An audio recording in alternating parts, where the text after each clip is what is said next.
नमस्कार, मैं हूं पूजा सिंह। स्वागत है आप सभी का आपके अपने राजपथ और बुलंद आवाज पर।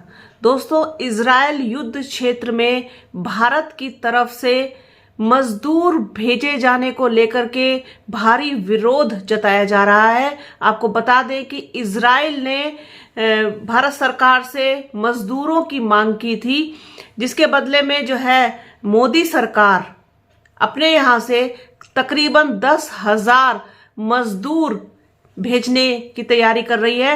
अपने नागरिकों की जान को जोखिम में डालने का काम कर रही है मोदी सरकार, जिसके विरोध में कांग्रेस जो है वो उतर आई है जमीन पर। और कांग्रेस के जो प्रदेश के अल्पसंख्यक कमेटी के चेयरमैन हैं शाहनवाज आलम, उन्होंने जो है इस पर तीखी प्रतिक्रिया दी है। इसके साथ ही साथ तमाम जगहों से, तमाम जिलों से ज्ञापन जो है इकट्ठे करके वो राज्यपाल को सौंपे गए हैं और उनसे दरख्वास्त की गई है कि वो इस तरीके की कार्रवाई होने से रोके, मोदी सरकार पर दबाव बनाए कि वो अपने नागरिकों की जान को जोखिम में न डालें। क्योंकि इजराइल के जो हालात है, इजराइल और फिलिस्तीन का जो युद्ध है, उसके हालात जो है वो सुधरने का नाम नहीं ले रहे हैं, बल्कि और बिगड़ते जा रहे हैं। अब इसमें कई देशों की एंट्री हो चुकी है।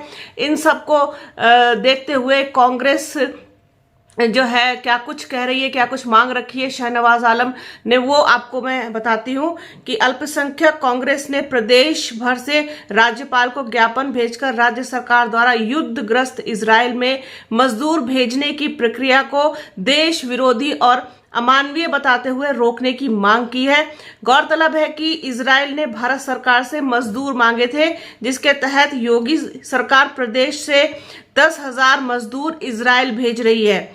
अल्पसंख्यक कांग्रेस प्रदेश अध्यक्ष शाहनवाज आलम ने बताया कि लखनऊ, कानपुर, मुरादाबाद, मेरठ, सहारनपुर, आगरा, अलीगढ़, आजमगढ़, देवीपाटन मंडलों के जिलों से राज्यपाल को ज्ञापन भेजकर अपने गरीब लोगों को मौत के मुंह में धकेलने से रोकने की मांग की गई है। उन्होंने कहा कि युद्ध के समय भारत सरकार ने अमीर भारतीयों को इजराइल से विशेष विमान से निकाल लिया, लेकिन अब गरीब लोगों को मजदूरी करने के लिए वहां भेज रही है, जबकि युद्ध पहले से और तेज हो गया है, क्योंकि उसमें अब कई और देश शामिल हो गए हैं।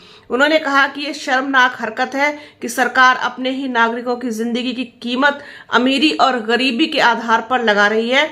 इसके आगे शाहनवाज आलम कहते हैं कि भारत के अलावा दुनिया के किसी भी विकासशील देश से इजराइल ने मजदूरों की मांग नहीं की है, जिससे पता चलता है कि अब वो दुनिया के बाकी देश भी जान गए हैं कि भारत की मौजूदा सरकार ने इतनी भयंकर गरीबी ला दी है कि लोग हर मिनट बम और गोला बारूद गिरने वाले देशों में भी जान का जोखिम डालने को तैयार हो गए हैं और वहां मजदूरी करने जाने के लिए भी तैयार हैं। उन्होंने कहा कि इस प्रकरण से मोदी और योगी के देश और प्रदेश के आर्थिक शक्ति बन जाने के दावों की भी पोल खुल गई है, क्योंकि चीन, अमेरिका या यूरोपीय देश जिनसे हमारी सरकारें प्रतिस्पर्धा करके हमें विश्व गुरु बनाना चाहती है, उन्होंने अपने लोगों को इजराइल मजदूरी करने के लिए नहीं भेजा और ना ही उनसे इजराइल ने ही मजदूर मांगे।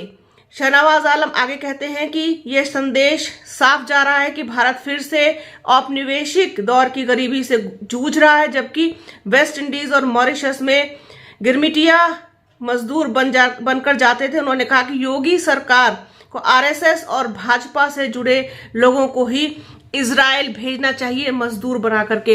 तो ये एक तीखा हमला है, तीखी प्रतिक्रिया है कांग्रेस की तरफ से कि ये जो बहुत ही अमानवीय कृत्य जो है सरकार करने जा रही है कि अपने ही लोगों की जान को खतरे में डाल रही है। इस तरीके की बहुत ज्यादा भर्त्सना की गई है और इसे रोकने की मांग की गई है राज्यपाल से। और क्या कुछ कहा है शाहनवाज आलम ने वो भी आपको आगे सुनवाएंगे और किस तरीके से ज्ञापन लोगों ने दिया है वो भी आपको दिखाएंगे। तो बने रहिए राजपथ और बुलंद आवाज के साथ। हमारे चैनल को लाइक कीजिए, शेयर कीजिए, सब्सक्राइब कीजिए, बेल आइकन जरूर दबाइएगा। अपना और अपनों का बहुत ख्याल रखिए। जल्द मिलूंगी आपसे एक नए वीडियो में एक नए मुद्दे के साथ। तब तक के लिए जय हिंद। देखिए, इजराइल में अभी युद्ध चल रहा है और इस युद्ध में और भी कई मुल्क शामिल हो गए हैं। यूनाइटेड नेशन भी उसको रोकने की कोई सार्थक कोशिश नहीं कर पा रहा। तो ऐसी स्थिति में अगर आप वहाँ मजदूरों को भेजते हैं तो ये देश के हित के खिलाफ है और एक अमानवीय कृत्य है। ये सोचने वाली बात है कि आप अपने को एक बड़ी आर्थिक शक्ति बता रहे हैं और स्थिति ये है कि आप अपने मजदूरों को इजराइल भेज रहे हैं, जहां हर मिनट में आसमान से बम और रॉकेट गिर रहा है। इसका मतलब है कि आपने आर्थिक बदहाली इतनी ला दी है, और ये बात दुनिया को भी पता चल गई है कि सबसे सस्ता मजदूर जो अपना जान जोखिम में डाल करके काम कर सकता है वो भारत में मिल रहा है। ये आपने इमेज बना दी है। सबसे अहम बात कि आप कहते हैं कि आप विश्व गुरु हो गए हैं। ये पता करिए कि इजराइल ने चीन से, अमेरिका से, यूरोप के कितने देशों से मजदूर मांगा है। आप ही से क्यों मांग रहा है भाई? इसका मतलब कि सबको पता चल गया है कि आपकी आर्थिक नीतियाँ फ्लॉप हो गई हैं।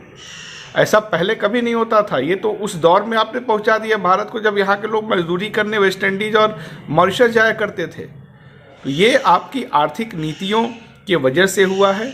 आपको ये इजाज़त नहीं दी जा सकती कि आप अपने यहाँ के गरीब लोगों को मौत के मुंह में डाल दीजिए।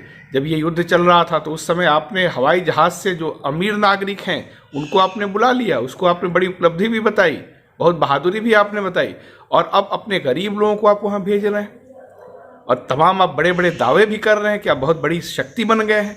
ये एक तरह से गरीबों को मारने की कोशिश है और इसकी इजाज़त आपको नहीं दी जा सकती। अल्पसंख्यक कांग्रेस ने आज उत्तर प्रदेश के हर जिले से इस सवाल को लेकर के ज्ञापन भेजा और हम मांग करते हैं कि इस प्रक्रिया को रोका जाए, नहीं तो इसके खिलाफ और भी व्यापक आंदोलन होगा। युद्ध चल रहा है जहां पर हमारे भारत के लोगों की जान खतरे में है, ऐसे युद्धग्रस्त इलाके में मजदूरों को भेजने की सरकारों की आन पड़ी है। मान्यवर, आपको ज्ञात होगा कि जवाहरलाल नेहरू ने भारत एक खोज में कहा था कि भारत माता कोई और नहीं बल्कि इस देश में रहने वाली आवाम है। इसलिए प्रदेश सरकार से हम अपील करते हैं आपके जरिए से कि भारत माता की जान को जोखिम में न डालें। मान्यवर, तीसरी सबसे अहम बात यह है कि इस कायवास से पूरी दुनिया में भारत की बदनामी होगी, क्योंकि इससे संदेश ये जाएगा कि भारत के शासकों ने अपनी जनता को इतना गरीब बना दिया है कि वो जीवन व्यापन के लिए उस जगह पर मजदूरी करने के लिए मजबूर हैं जहां पर हर मिनट में आसमान से रॉकेट और बम गिराए जा रहे हैं। मान्यवर, मजदूरों की जान इतनी सस्ती है, आपके जरिए से महामहिम राज्यपाल तक ये ज्ञापन जाना चाहिए कि भारत फिर से औपनिवेशिक दौर के गरीबी से जूझ रहा है। जब लोग अमेरिकी द्वीप जैसे वेस्ट इंडीज, मॉरिशस में, गिरमेटिया में मजदूर बनकर जाते थे, तब हमारी दृढ़ता की सच्चाई बाहर आ जाने से देश विरोधी शक्तियां इसका गलत फायदा भी उठा सकती हैं। मान्यवर, आपके जरिए से महामहिम को यह संदेश देना चाहती है अल्पसंख्यक कांग्रेस कि वहीं से केंद्र और राज्य सरकारों के उस दावे में भी बारे में दुनिया जान जाएगी। वैश्विक आर्थिक शक्ति बनने की उनकी झूठी है, क्योंकि चीन, अमेरिका